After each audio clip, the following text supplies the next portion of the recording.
Good evening, everyone. My name is Quavis Peacock, and I am privileged to serve as the Associate Director of Community Relations and Cultural Wealth here at Baylor University. This evening, we are proud to welcome you all to a panel discussion of Black leaders within our Waco community. There is a wide range of talent and wealth of knowledge that is present within our community. And so it is always a blessing to connect our current students with our current leaders, knowing that sooner than later, you will continue to serve in that same role. This evening, again, we have a great panel discussion planned for you all that will be moderated and led by your very own Annette Mokori. I apologize for mispronouncing it, Annette. Annette currently serves as she's a sociology, medical humanities major with a French minor, and she currently serves as the Black Student Coalition intern for Multicultural Affairs. We're happy to have you lead this conversation this evening, Annette, and thank you as always for your partnership with Multicultural Affairs. With that, I'll turn it over to you. Good evening, everyone. My name is Annette McCord, and I'm the Black Student Coalition intern here at Baylor, and welcome to the African American Leadership Panel. Today, we'll be hearing from a talented group of panelists, and we will be engaging in discussions surrounding topics of leadership, success, and the intersections of race in the Waco community. Thank you for joining us. And here on the panel, we have Dr. Oluwarotimi Adesina, and he's a physician at Providence Ascension. What inspires him is being able to help children. Please welcome Dr. Oluwarotimi Adesina. Next on our panel, we have Miss Ebony Sales. She's an entrepreneur with Organic Creations, and what inspires her are her nephews and how seeing them grow and change. Next, we have Ms. Crystal Obasanya, who is at LCSW here in Waco, trying to open her practice, but for now, she is a full-time content creator. What inspires her is relating to others and the people that watch her content. Next, we have Ms. Toni Shelton, who's an author and chief of impact communities and schools. She's also a poet, and her writing and life as in general inspires her. Finally, we have Chris Houston, who is an equity and compliance officer at Waco Family Medicine. And what inspires her is helping others. Thank you so much for joining us today, and I will be starting this panel. Please remember, if you're watching this, that you can ask questions in the comments and we will get back to you. So first, I'll start with this question, and I will direct it at Chris. What brought you to Waco, and how has your life changed since then? And if you're a Waco native, what made you stay in the Waco community? Ms. McCory, I am not a Waco native. My mother is, and so I've been coming to Waco for family gatherings and holidays my entire life, but I'm a native Houstonian. I am here because my mother and I are raising my niece, and my mother is getting up in age, and so it's necessary to assist her with some of her health issues and to assist my niece. That was a compound question. I think I have it pulled up somewhere, but could you give me the rest of it so that I may answer it, please? So how has your life changed since coming to Waco? I'm a city girl. I don't know this life very well in this small town. So I miss fine dining. I miss the rich cultural experiences that were available in Houston and Washington, D.C. and Boston and other places where I've lived. I think I miss the arts district, the theater district, and the museum district the most. But I relish the opportunity to be in Waco because there is so much opportunity for the diversity, equity, and inclusion work that I do, as well as the legal work that I do in the community. And every day, I feel like I have made a difference. I just had a meeting with Dr. Adesina, and we are looking at building the pipeline to medicine for people of color. And things like that are just very rewarding. They make each day worth living. So thank you for that question. Of course. And I'll open this to another panelist if you want to jump on the question. I will jump on. My name is Ebony Sells. I originally came to Waco because I was working for Fox for the TV station full time. And I was doing that in Waco for about 2 years. And originally, I thought that that would be my entire career. And a part of Fox, I just started being able to reach out more into the community. I started going to different chamber events at the Hispanic Chamber, the African American Chamber, and even the Hewitt Chamber, which I feel like is also very kind of multicultural. I never thought that I would jump into the path of entrepreneurship. That's just something that I found along the way personally. And I think that being able to connect in Waco with other entrepreneurs and other people in the community has really kind of changed since my original thought of what I was supposed to be in Waco for. And so it just looks completely different. I'm a completely different person. My goals are different. And I just thank Waco and everyone that has been a part of that journey for helping me with that. That's great. And I will go on to the next question, and I'll direct this to Tony. How has your work impacted the Black Waco community? Hello, everybody. How has my work impacted the Black Waco community? It's a tough question. And so I think about, so I shared with everyone that I was a writer. And so in thinking about, I published a book last year. It was titled In Search of Freedom. It's a book of poetry. And a lot of the content talks about my experiences. And I would say some experiences of being a Black professional, kind of the angst and the anxiety that comes with trying to be in spaces that weren't originally made for you, but understanding that you being present in those spaces is necessary because of the people that look like you that won't be able to make it there the way the world is set right now. And so when I think of why I wrote that book, it was to really just give a voice to a voice from a Black woman, but hopefully amplifying the voices of other Black people, right? To show that we love just like everyone else. We hurt just like everyone else.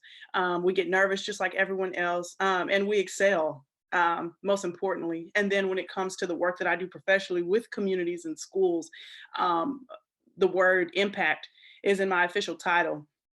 I worked on a middle school campus prior to. I led an after school program, and the vast majority of the students, if not all of them, were Black students, right? And so that direct practice of having a safe place after school, making sure that we had food, making sure that I was recruiting Baylor students, making sure that I was recruiting people of color, people that weren't of color, but they cared about students, but really just standing in the gap for Black students. And so, yeah, I probably talked a little bit too much, but everything that I do in a sense is connected to being a voice, being a light, and being intentional and strategic about how I support and uplift my race.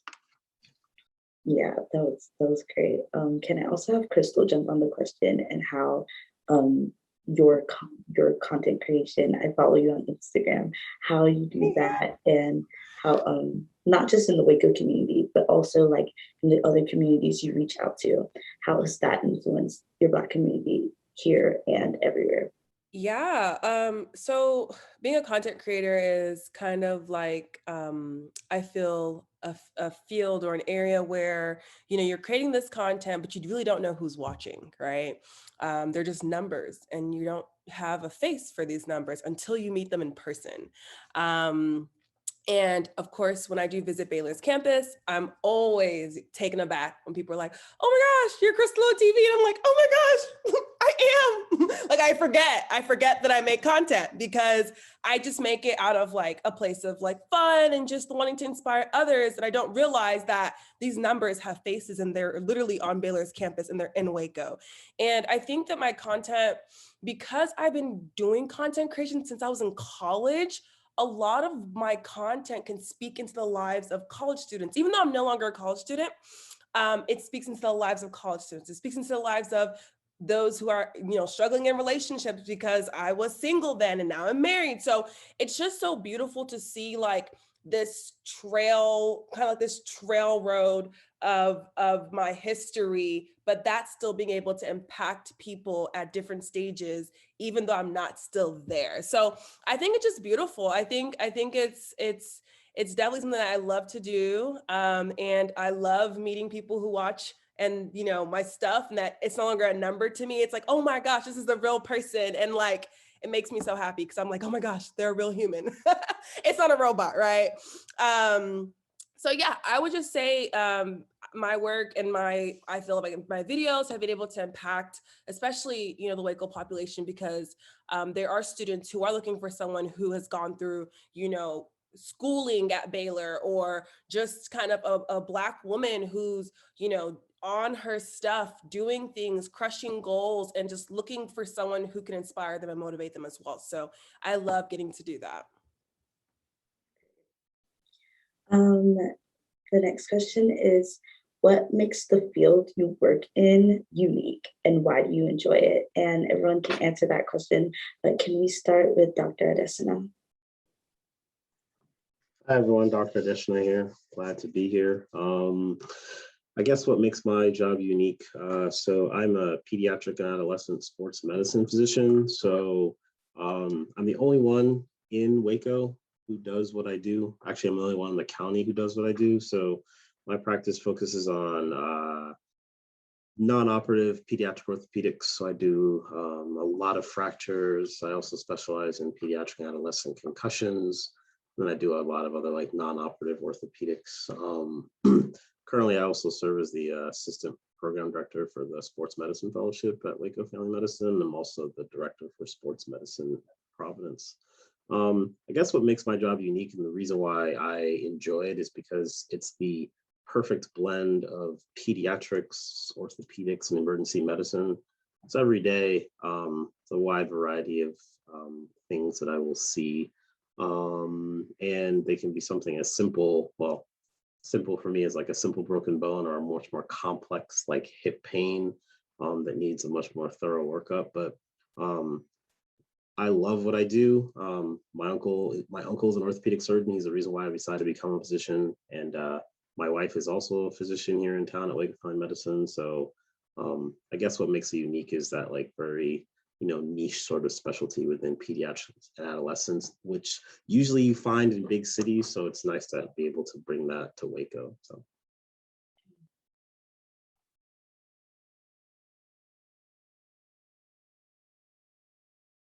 Anyone want to go after Dr. Adesina? Yeah, I can hop in. I feel like my niche is unique in that you don't really find a lot of therapists that are also influencers. I think that it's a very unique place to land. And I love it. I love where I land because I feel like we shouldn't have to bottle ourselves up in the gifts that we have just to fit a certain career. I love what I get to do because I get to speak into people's lives in a way that will impact and heal and help their mental health, but also get to inspire others, whether it be with self-image or beauty standards or finding their favorite foundation or just whatever that looks like. It's just so great to be on people's journeys, well, life journeys with them. And starting off, I was planning to go to med school and then kind of got this change of career epiphany, and was led to literally just go into psychology and become a therapist and really just do soul work with people who are struggling mentally or emotionally. And that's just kind of where the uniqueness comes in. I get to influence the culture, and I also get to influence and break through in areas where mental health is still stigmatized.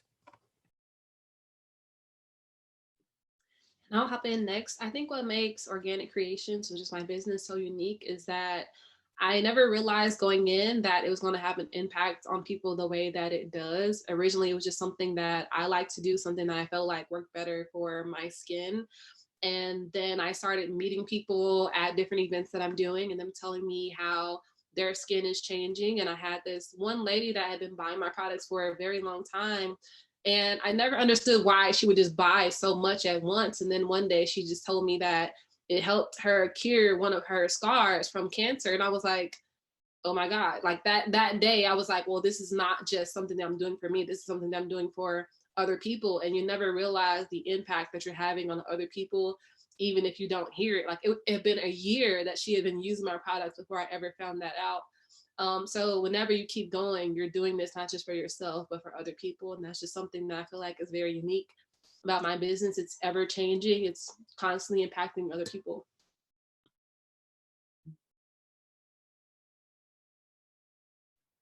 I'll hop in next. So for what I do full time with communities in schools, the literal title is communities in schools, right? So I was born in Waco, but raised in Killeen, but I live in the East Waco area, and I take a lot of pride in that. And I have a friend that owns a business in the area, and through that friend, I met a lot of business owners. One of them that's actually on this call, someone that I've actually purchased a copious amount of products from as well. Look, shameless plug, Organic Creations is amazing. Love the soaps, love the body butters. And no, she's not paying me yet. But everyone's laughing. I'm a jokester. I'm sorry. I love the fact that my job allows me the capacity to really find wonderful people that are killing it professionally and utilize them to expose our children. And so a lot of the students that we serve, they're the best and the brightest. It's access to resources, it's exposure. And so heck yes, I'm very intentional about collaborating and making it very worth a lot of professionals while in the community to do some things for communities and schools, because it's not, you're probably not going to get any finance from it right away, but what you are going to do is positively impact a kiddo. And our kiddos, they're just looking for exposures. They're just wanting to see doctors. And if the doctors are Black, they're really like, oh my goodness, like you're here, you work here, I can see you. And so you just really never know what one little drop of exposure can do in the life of a child. And for me, I feel like I'm that ladder. I have a big mouth. I will continue to use it to foster relationships and collaborate.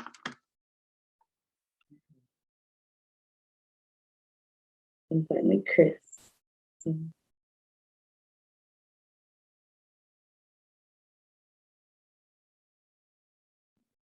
Wrong button.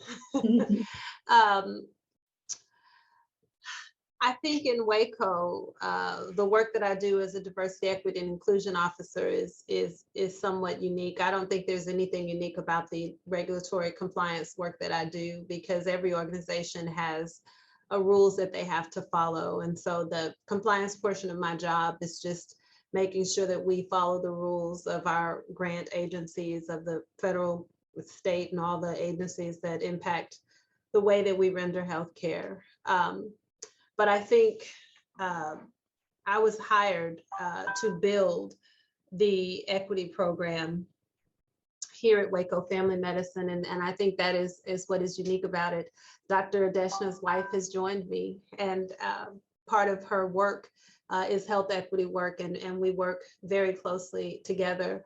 And it appears as though he and I will be working with her on some pipeline work as well. And so part of that work is looking to diversify the healthcare field. Mr. Peacock has worked with me in some capacities to try to recruit more people of color for some of the positions that we are hiring for here. And also just to enhance our culture around equity, be it race, be it gender, be it class, ethnic origin, all sorts of equity here. This is a unique opportunity for me, for the Adeshnas as well, to enhance Waco Family Medicine's culture for the betterment of the patients and for the benefit of the staff. And so that is tough work. I may need Ms. Obasanya's services because there are trauma triggers to the work. I think last week I sat with crying staff every day taking complaints about certain workplace conditions. And when you're empathetic, that work is very tough to do. And so it's rewarding and it's meaningful. And I see every day that I am able to enhance the culture here and just to bring about belonging, to bring about equity, to bring about inclusivity and inclusion. So, and really justice. I've seen DEI a long time, but there's a new acronym, JEDI, which adds justice, equity, diversity, and inclusion. And as a Star Wars fan, I'm happy to be a Jedi advocate. Yeah, that's beautiful. I think I have a professor that works at family medicine, Dr. Barron. So yeah, it's really, really cool. And also you mentioned earlier that you've been in DC. I'm from the DC area. So that was just also a really cool point. Next question I'll be asking you all is, how do you stay motivated and inspired in your field? And I know right now with COVID, burnout is real, and also at any time burnout can happen. So how do you stay motivated and inspired every day to go back and do your job? I guess, oh, sorry, Ebony, you want to go? That's fine. You can go first. Okay, all right. I'll do a plug for my wife on this one because she inspires me every single day. Her passion, not only for medicine, but also for health policy and race equity work, especially now that she's at Waco Family Medicine, it's like she's blossomed this, vibrant person who wakes up every day. And despite the fact that we have 2 kids under 3 and we don't sleep much, it's just like raring to go. That really has inspired me to continue to be passionate about what I enjoy doing. Like I love taking care of kids. I love sitting down and talking with parents and kids, and they have an injury, and we come up with a treatment plan, and we get them better. However, the pandemic definitely, especially medicine, really did shine a light on burnout and mental health within medicine. And it's something that, unfortunately, historically as a field, we have, we're all about telling our patients to focus on their mental health issues, and we pretend like we don't experience the same things. And the stigma that exists with it has, really started to go away, and more people are starting to speak up and speak out about the fact that, even as physicians, we also deal with the same issues that our patients deal with. And it doesn't make us, less capable as physicians. We are humans. We all have our struggles and limits. There's a picture, I can't remember where it was, you guys might remember, but it was like kind of really early on the pandemic when a lot of people were dying. It was in New York. It was an ER physician who had just lost a patient, was outside just crying.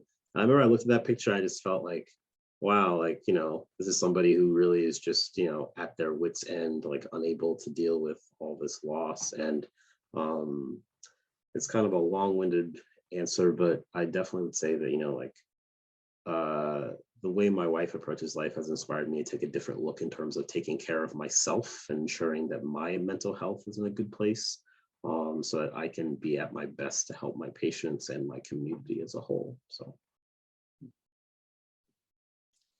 That's great. I will hop in next. I will say for me, I actually started my business right when COVID hit. And so that was actually a different pace for me because a lot of people were shutting down, and essentially my business is essential. And so I started doing events, and I started figuring out the back end of my business, and that gave me time to grow on the back end and figure out doing things online. But what really keeps me motivated is the fact that the reason why I left the workforce to begin with. For me, during COVID, I just realized a lot of my coworkers weren't as fortunate to keep their jobs. And I'm sure a lot of us have experienced that, where jobs have had to make cuts. And at first, it was just something that I was just doing, part-time, something I was doing for fun. And then I was like, I have to make this a real-time thing. And what keeps me going is that the freedom that I feel like goes with that. I'm able to attend my nephew's games. I put over 30,000 miles on my car last year, which isn't safe, but I was able to do it because I was able to travel and go where I wanted to go and make sure that I'm being responsible for my business and still working on that, but having the freedom to choose whenever I wanted to.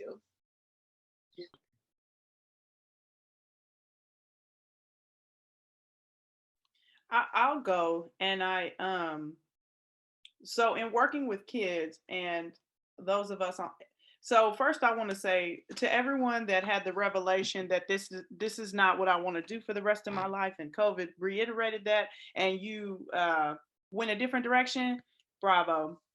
And for those of you that said everyone else is doing something else, I'm gonna hold what I got down, bravo. Both of those decisions, to me, launching out that hobby, that dream that you've had, and COVID pushed you to do it, wonderful. To those that are just like, my kids need me. So for those of us that worked in the school setting, though the world was shutting down, the needs of our students, they did not shut down. And so when we're talking about like what motivates us, right? I was fortunate enough to be in a position to where I was still, like Ms. Sales mentioned, I was still compensated for the work that I was doing. I was able to go remote, right?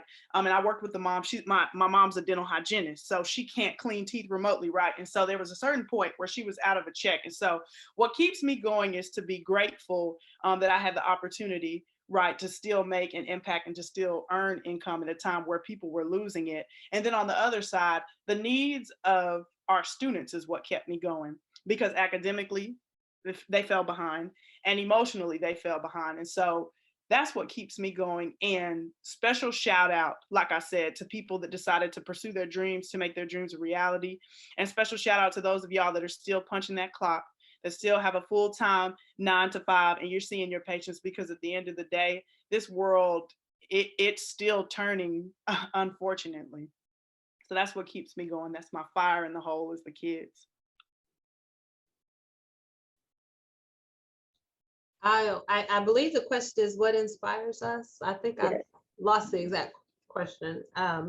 Chris, don't shame me, sis. Hey, it's been a long day. I remember interviewing a young lady who is from here, who is now our associate human resources director. And there were several of us in that interview, and they were asking her why diversity, equity, and inclusion work was important to her, and how she would further that work if hired.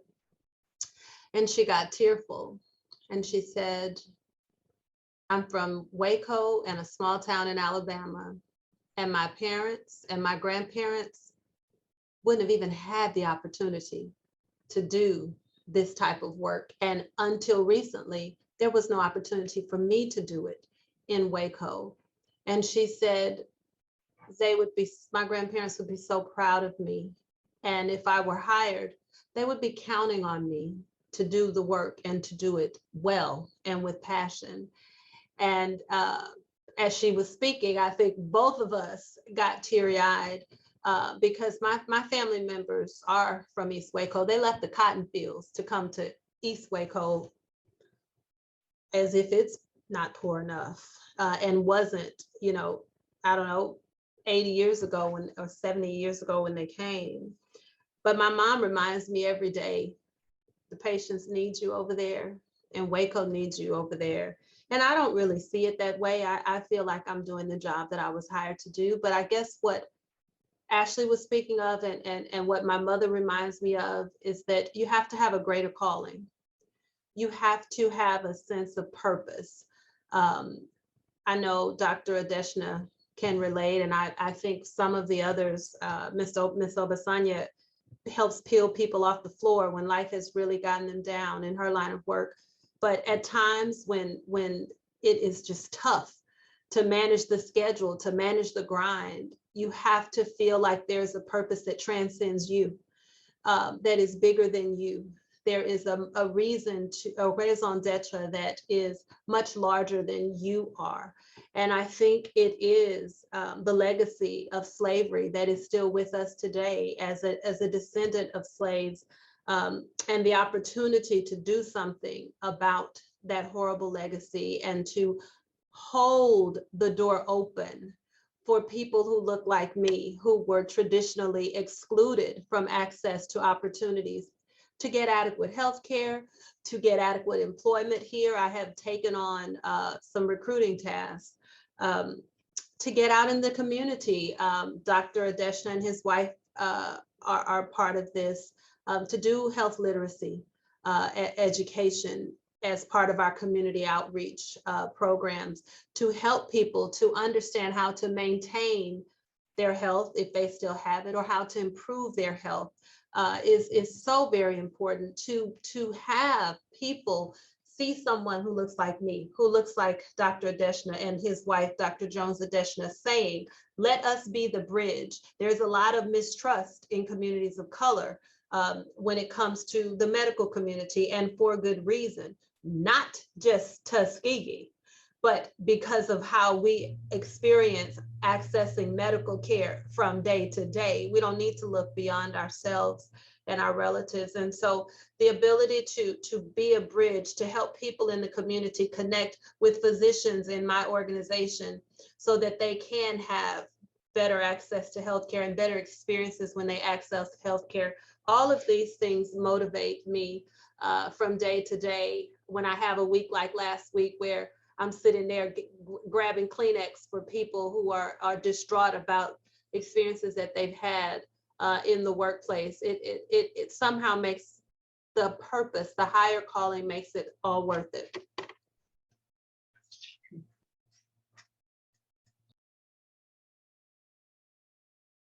Yeah, I absolutely agree with that higher calling. I feel like for me personally, it was my encounter with God that made me, and it was my encounter with God and my own lack thereof of mental health and the place that I was in college that made me realize that there are literally people walking around like with darkness inside of them, just like feelings of just, despair and hopelessness. And I was like, oh my gosh. And I'm so easily masking it, right? So that's kind of where, the trajectory turned for me. And I was like, I want to go into this field where I can, like you said, peel people off the ground when they literally feel like they're at their last wits. Like, I want to be that person because God was that person for me. And I want to, help out in that area if I can, right? So I agree. It has to be bigger than you, because even in those moments when you do feel burnt out, I am wholeheartedly a contender for resting and like making sure, you are really soaking in the grace and patience with yourself and realizing that we are still in a pandemonium. We are not out of it, but, our bodies have gone through so much in the past couple of years. And if we don't slow down enough, we won't even realize how much we've changed and how much our brain and the chemistry of it has evolved or changed. So to me, it's just, holding that balance of continuing to push towards that calling and that goal, and just the greatness that I feel like I have within me that was given to me by God, and also the grace and the patience with myself to be human, to be able to do all I've been called to do. So there's that balance that has to happen, because if you don't have one or the other, it's kind of like you're lagging because you don't have the motivation, or you're not taking care of yourself because you don't have the ability or the desire to slow down, pace yourself, and show yourself grace. Yeah. This next question is kind of a long-winded question, but before I ask this question, viewers, please remember that you can ask questions in the Q&A section and we'll get to them. So was your path to this point of your career the same as you thought it would be 5 years ago? And if not, how did those changes aid in your journey?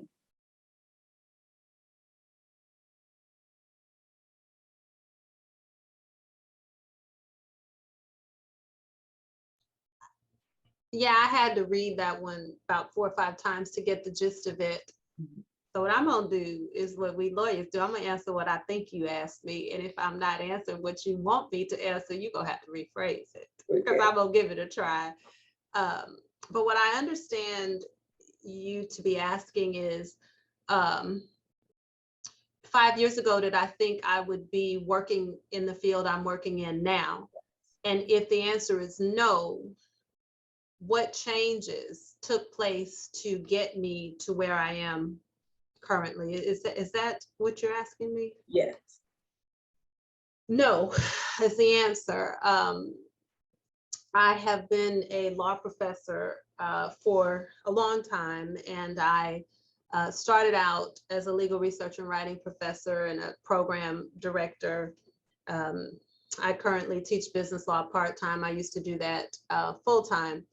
And so the good Lord would not let me sleep in 2020. COVID was crisis and trauma enough.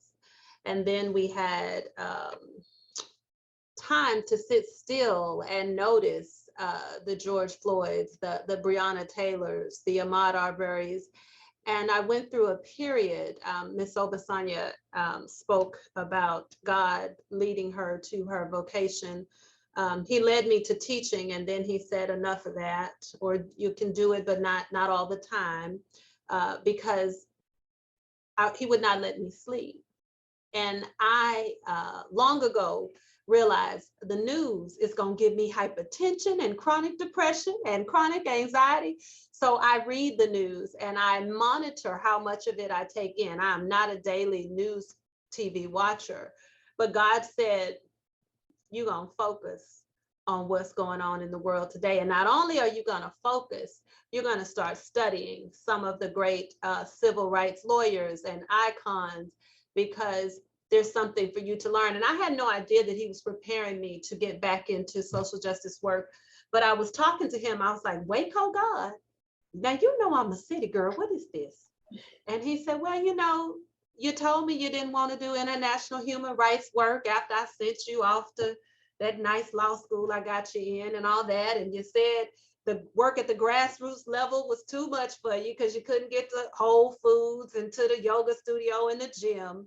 He said, now I'm gonna send you to Waco, because it's about like Ghana, West Africa, in the sense that there is much progress to be made, but you're gonna have your health food stores, you're gonna have your gyms and all those things you need. So I don't have to hear from you with any belly aching. I want you to get to work.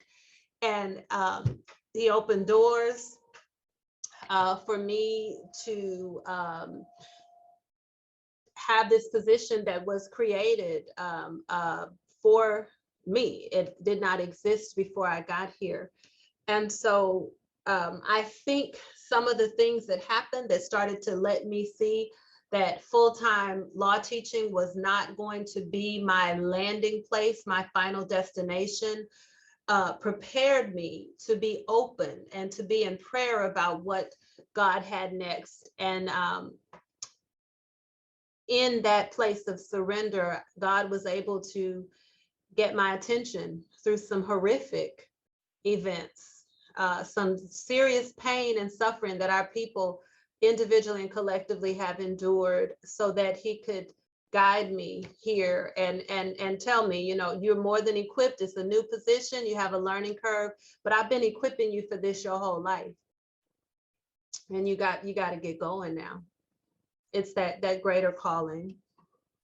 Hasn't been easy, but it's a process.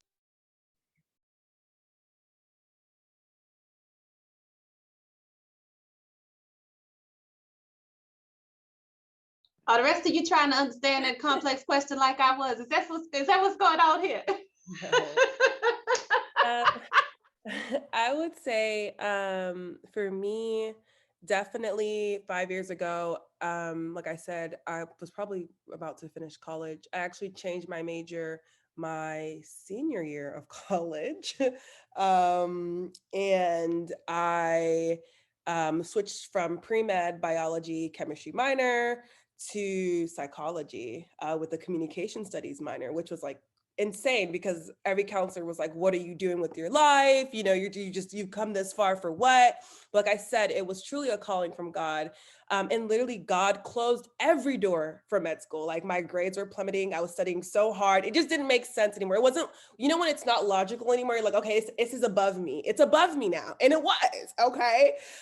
Told my Nigerian mother, she was flipping out. You know, my dad is not the traditional Nigerian dad. So he was like, it's okay. You're going to do well in life regardless. Right.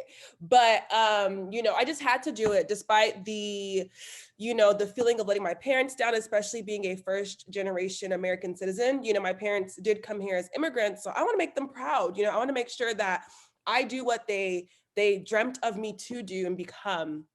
And, years later, backtrack a little bit, got into the School of Social Work, did the clinical track. My mom was like, hey, my daughter goes to Baylor. That was it, right? Yeah. My mom loved that I went to Baylor. All her friends knew, my daughter goes to Baylor. Do you know she goes to Baylor? Like that made me happy, right? Because it's like, okay, at least, I'm becoming a therapist, but at least I can make her proud. And I wanted to go to Baylor. I wanted to go to a Christian institution regardless, but I am proud that I was able to at least do that so that she could get her bragging rights, right? So after I graduated, was still so in love with direct practice, worked at a psychiatric hospital, have worked very closely with people who have, very chronic, mental illnesses.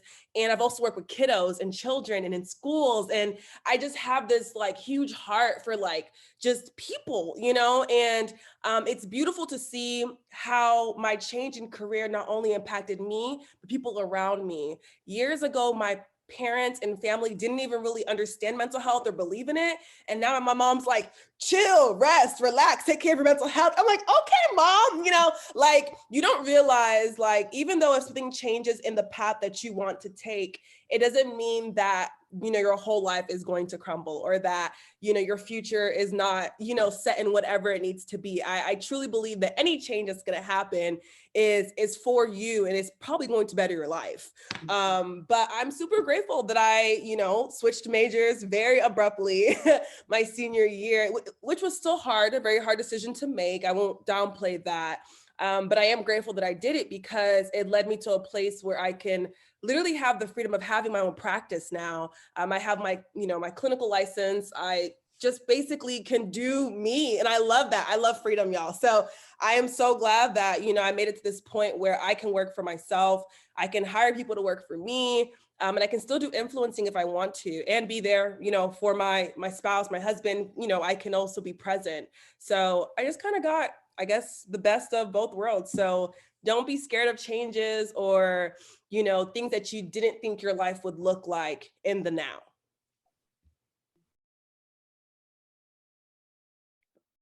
I think for me, 5 years ago, I actually had just got my first job with Fox at the TV station. And I thought I would work my way up, maybe be on TV. I started doing some acting stuff.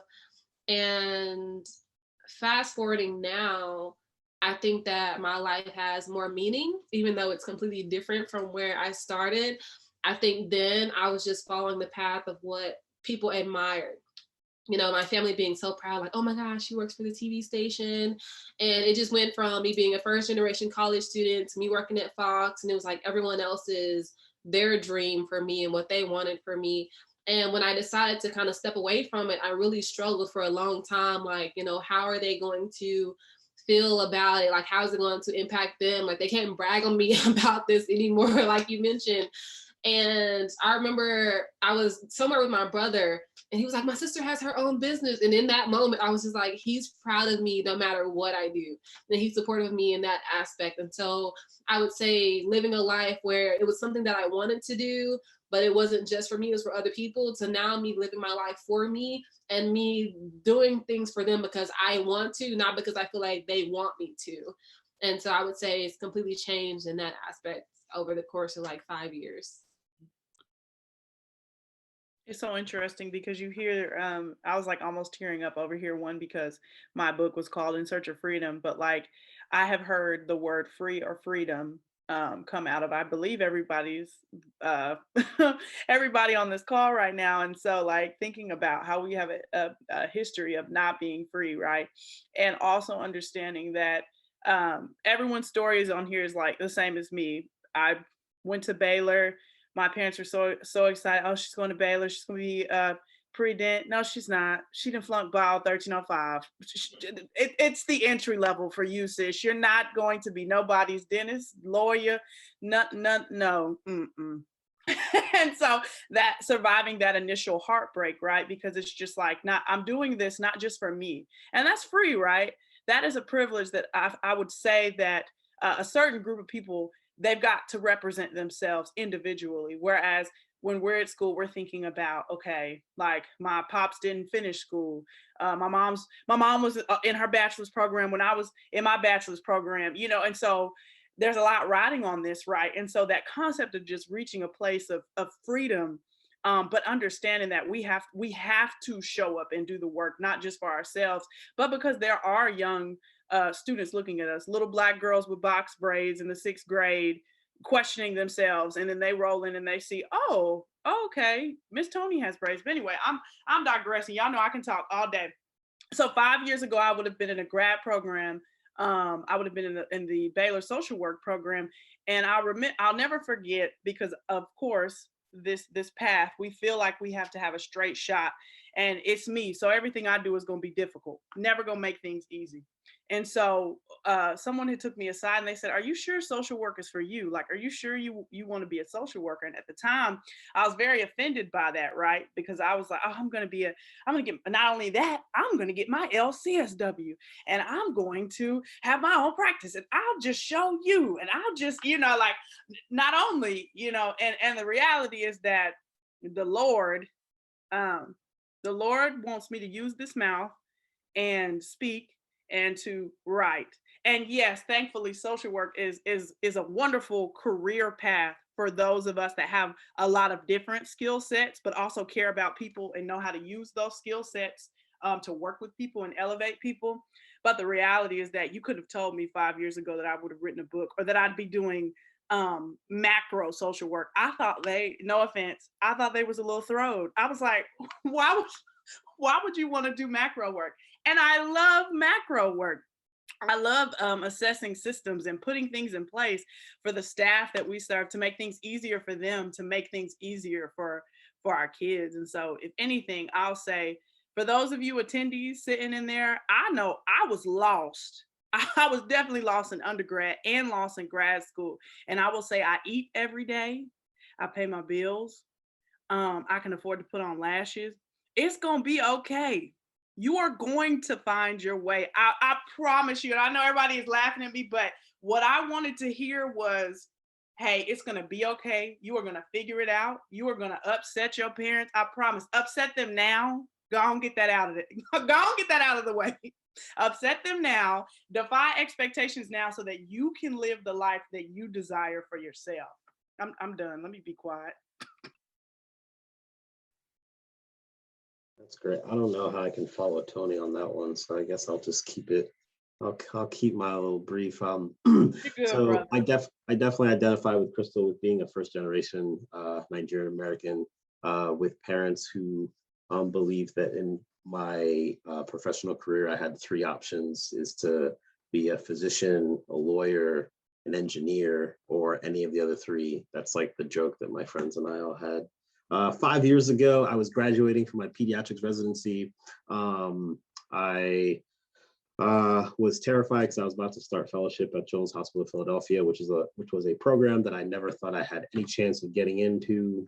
Just so those of you know, Children's Hospital of Philadelphia is like usually the number 1, number 2 ranked children's hospital in the country, depending on what year it is, between them and Boston Children's.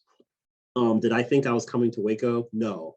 I had like just married a Wacoan like a year and a half prior, and I think we were thinking about living in Philadelphia, and you know, God opened a door for us to come to Waco. And as long as her parents still live down the street from us, we are not leaving Waco anytime soon.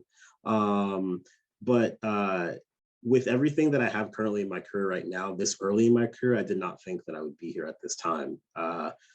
I've, you know, at this stage in my career, most of my other like co-fellows are like still trying to establish themselves and like work their way up the ladder. And here I am already as like a very young attending being placed in charge of like directing program growth and also taking care of fellows, which is like very daunting, but also like, you know, very inspiring, because being able to have the opportunity to really influence change at a higher level, not only within my organization, but also getting to, do programs like this. And like, I hope to be able to, chat with you all individually about everything that you do, and maybe see how we can work together to continue to inspire change in our community. But is my so definitely not where I thought it was going to be, but I am beyond grateful of where it is now. So Yeah, and it's great to hear that, because I know a lot of college students, as college students, suffer with like, finding our purpose or finding where we're gonna go. But hearing from you guys that you don't need to know where you are now, and you can end up in a great place. And I also identify with Dr. Adeshina and Crystal. I'm a first generation Cameroonian American, so yeah, that's great. sorry, and that real quick, I just want to, sorry, I'm just gonna say this for the students who are on, and anyone else who watches this.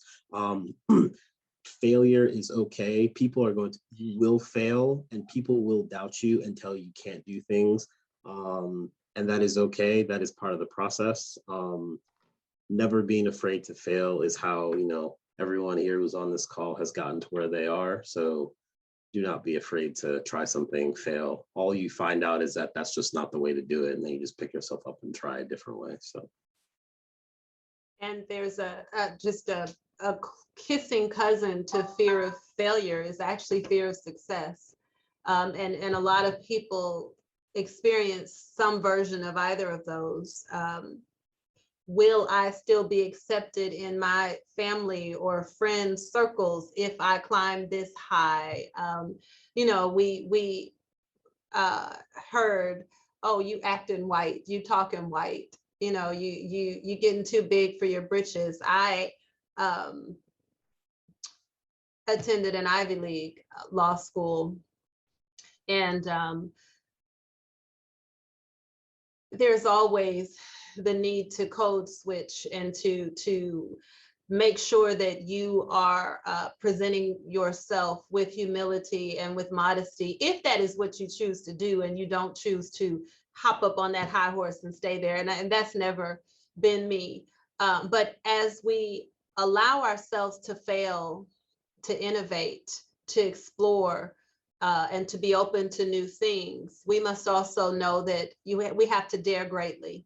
So there can be no fear of success or rising too high. You have to have that liberty to do both, to be able to fall flat on your face and to be able to rise. Also, the Egyptian myth of the phoenix, part of failing and being stronger so that you succeed the next time is that rebirth, that going through that fire and that rebirth. The next question I have is for everybody. And so, as Black Baylor students, how can we help to support in your fields and businesses, and to the best of our abilities? Because I know some of you guys are doctors and lawyers, and we can't help on the clinical sense, but what can we do as students right now that can assist in your fields?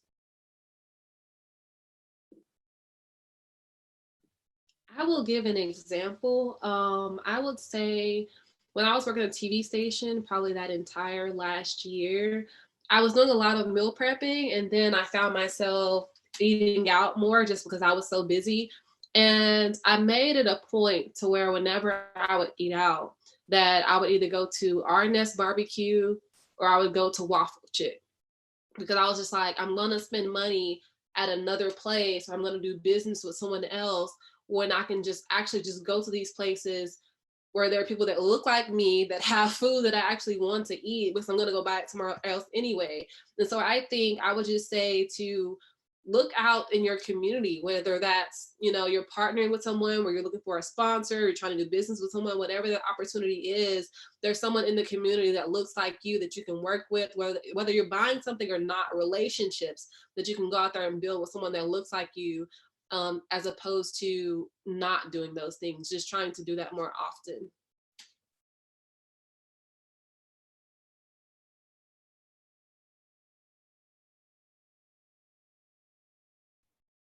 Within the communities and schools framework, I know that Baylor has a lot of rules. We are in the middle of a pandemonium. But like I said, the needs of our students, the students that live in Waco and surrounding areas, they still have needs, right? And so communities and schools is really cool in that we have site coordinators on campuses that provide wraparound services to students. And one of that is we love volunteers, and we're always looking. We're looking to have volunteers, whether you go to Baylor, MCC, whether you can pass a background check. We just know that students love to know that, oh my goodness, you go to Baylor. They're really excited. And so anytime that you can serve for you students that are on here and you have time, cishot.org. And I don't know if I can put that in the chat or if somebody wants to put cishot.org. But if you'll go to that website and fill it out, we're always looking for volunteers. And like my sister, Miss Sells, said, as an author, it is always beautiful to see people support your work. And I too, like she mentioned, I'm very intentional about where I spend my money. To whom you give your money and your time is to whom you give your power, right? And so be very intentional about the places that you're going, right? And so some tangible things. I eat every Sunday for the most part if it's open at a friend of mine who owns that same business in East Waco. It's called the Food Box. It's a food truck. And so on Sundays, instead of going to Golden Corral and all these other places, I make it my point to go and get something good to eat because I enjoy it, right?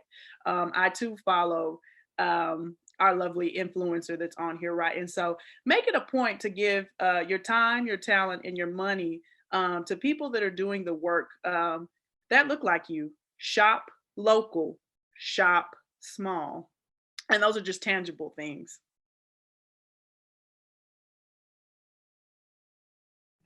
Absolutely. I think what everyone has said basically, really touches on how to daily embed supporting, persons who look like us into your daily routine, shopping small, shopping local, shopping a Black-owned business, patronizing, Ebony, patronizing Tony, and just saying, hey, I want to learn more about your book. Can I purchase a book? What can I do, to help you get the word out? And honestly, y'all, word of mouth spreads like a wildfire. And it's like, I think we downplay how much just sharing about something that you've heard about impacts a business as well. That's literally the influencing 101. It's like just talking about it, influences people to go buy it or do it. I think for me personally, of course, I do also sell products and merch. It's more so a lifestyle, faith-based brand called Living on Purpose. I definitely believe we all are called to live on purpose. And I just love to encourage people through my merchandise. So I definitely have that on my website, which is crystalotv.com. You can check it out there. And then also when I am on campus, I'm on Baylor's campus a lot. My husband actually works at Baylor. So he has a ministry, shameless plug, a college ministry called FaceTime with God. That happens every Thursday at 7:30 p.m. in Ellison Chapel. And I typically will bring merch and sell it to college students discounted. So if you want some, pull up, let's talk about it. And also just follow me on Instagram if you want to, Crystal OTV. It's very to the point. Watching my videos on YouTube also, that's definitely another one as well. But yeah, that's really, it's just like a following the person or keeping up with them or just being, a support to them because it's already hard enough. I don't know if y'all know, but it's really hard to, climb the ladder, especially when there are already so many barriers ahead of you. So supporting goes a long way.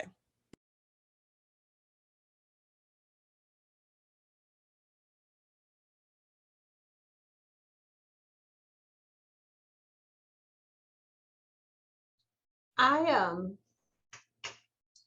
going to change up the question a little bit.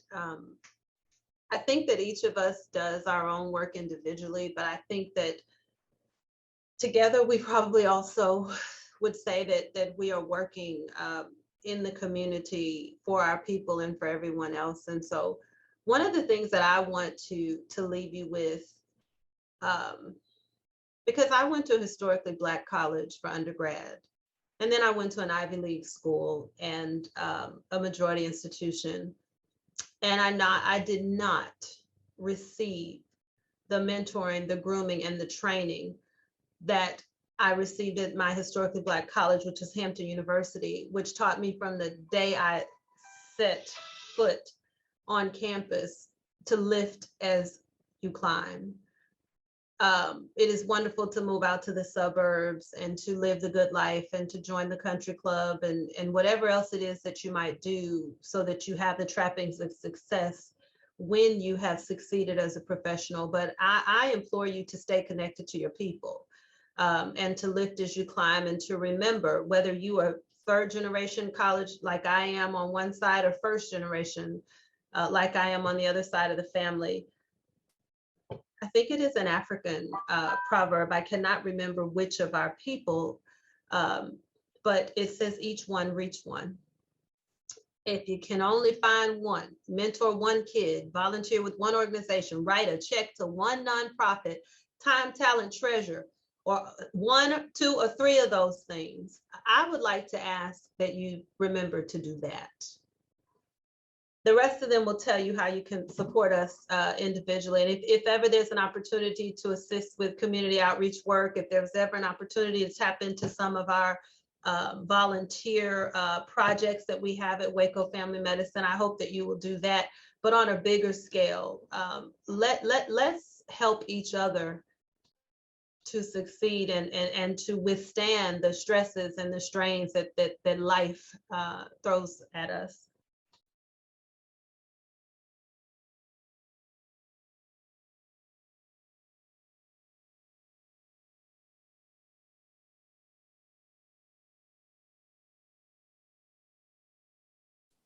So finally, we'll be moving on to our last question. What does success mean to you as a Black individual?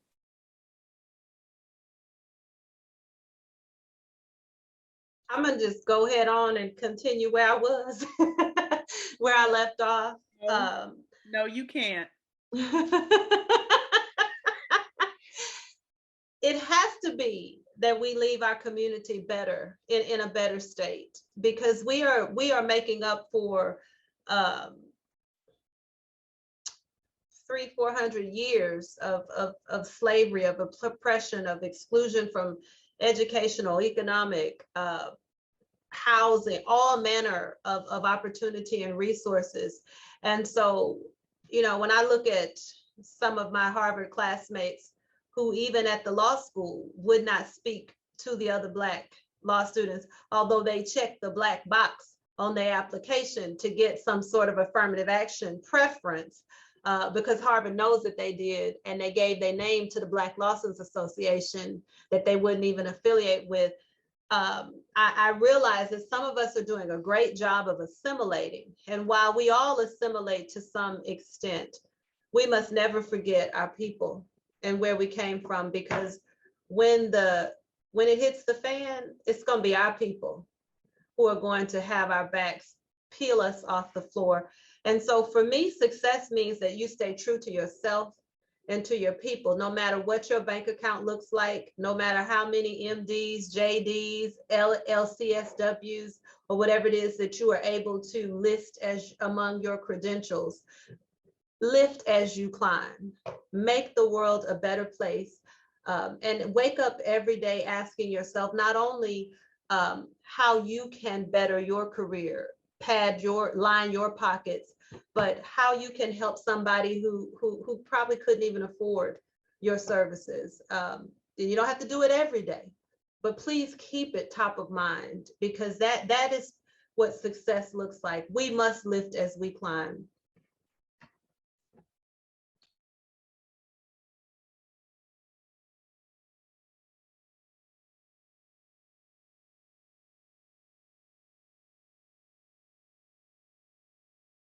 Did I drop the mic? Is everybody through?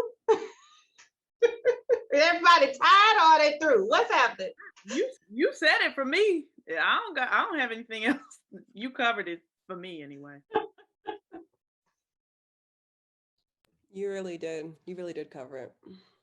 Yeah, that sounds solid right there. Retweet. With that, thank you everybody for coming. I'll be passing off this back to Quavis. Annette, I would just like to say, I'm sure on behalf of everyone, that you did an exceptional job moderating this conversation. And I'm very much so not impressed, but very proud of you and very excited for your future. Thank you so much. Thank you, Ms. Shelton, for those words. I echo what was shared by you, and just praising Annette for the great work you're doing here on campus, the great work all of our students are doing on campus as well, and the great work that you all are doing in the community. So again, thank you all for saying yes to the ask, for helping us to try to bridge that connection between Baylor University and Waco, the Waco community as a whole. We are all better when we're all better. And so I was truly made better by listening to you all this evening. I know everyone on the call and everyone who will hear and view this panel afterwards will be made better because of it. That said, again, thank you all for your time. Thank you all for your presence. Thank you all for your impact. Have a great evening.